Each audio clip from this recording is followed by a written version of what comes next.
इस देश में एक भी मस्जिद हाथ से नहीं बनाई। तुमने हर मंदिर तोड़ा और उसके ऊपर गुम्मद बना दी। तुमने कुछ नहीं बनाया। अगर तुम्हारा इस्लामिक आर्किटेक्चर नाम का कोई फ्रॉड था तो भाई मुझे बताइए, सऊदी अरब में कितने ताजमहल बने हैं, कितनी कुतुब मीनार बनी हैं? झूठे मक्कारों, किसी के मकान पे कब्जा करके नेम प्लेट लगाने से तुम्हारा मकान नहीं हो जाता। अगर इतना ही आर्किटेक्चर था तो कुछ दिखाई देता ना हमें।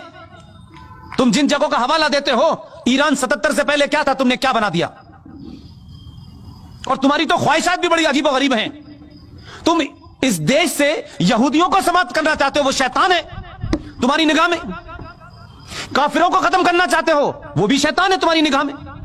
लेकिन मूर्खों, तुम्हें यहूदी की बनाई AK-47 से ही समाप्त करोगे उसे?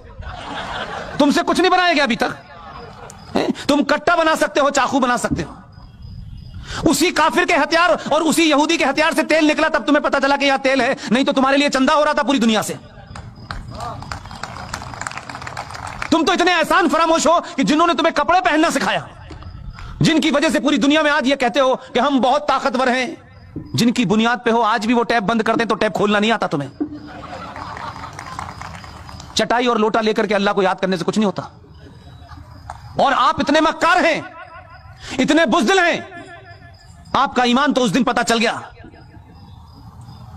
कि आप रहते हिंदुस्तान में हैं, लेकिन आपका दिल धड़कता है फलस्तीन के मुसलमान के लिए, जिससे आपका कोई रिश्ता नहीं है।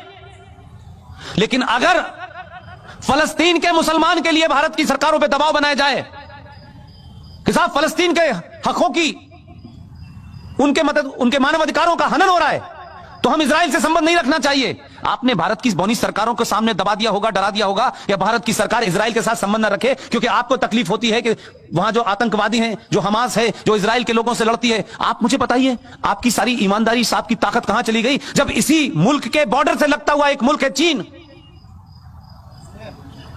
उसने कहा दाढ़ी आधी, पजामा नीचे, अजान बंद, मस्जिद खत्म, रोजा आधा, और मोहम्मद का नाम रखा तो ऊपर। कितने मक्कार मुसलमान हैं, ये जोकर नहीं जाता कभी। ये कहे हिंदुस्तान में खड़े होकर के कि ईरान के अंदर, चाइना के अंदर मुसलमानों के साथ बड़ी नाइंसाफी हो रही है, यहां से कहोगे यहीं से उठवा लेगा वो। एक लफ्ज नहीं बोले। हम जैसे शरीफ लोग जो बार बार आपकी बातों में आ जाते थे, आप कभी हमें कव्वाली सुनाते हो, कभी आप हमें गजल सुनाते हो, हम तारीफ कर देते हैं तो आपको लगता है कि हम पागल हैं। हमें भी पता है आप क्या कह रहे हैं। वो एक है उत्तर प्रदेश में, सॉरी मध्य प्रदेश में, बहुत पुराना है, धूप में ज्यादा रहा है तो रंग ज्यादा गोरा हो गया उसका, बात बात में शेर बताता है। ये किराएदार हैं, हम मकान मालिक हैं, जिन्हें क्या क्या शेर पड़ता है वो रोज हमको बताता है हमारे बाप का मुल्क नहीं है, तुम्हारे बाप का मुल्क नहीं है। जिन्हें किस किस के बाप का मुल्क है, तुम्हारा बाप कौन है पहले तो ये बताओ। अरे अपने बाप का तो चयन कर लो, इस मुल्क के बाप का बताओ। हमको पता है हमारा बाप कौन है, और गलतफहमी ना रहे। हमने नहीं कहा था कि भाई गांधी जी को हमारा बाप बनाओ, किसी ने बना दिया, हमने मान लिया। हम आज भी नहीं मानते।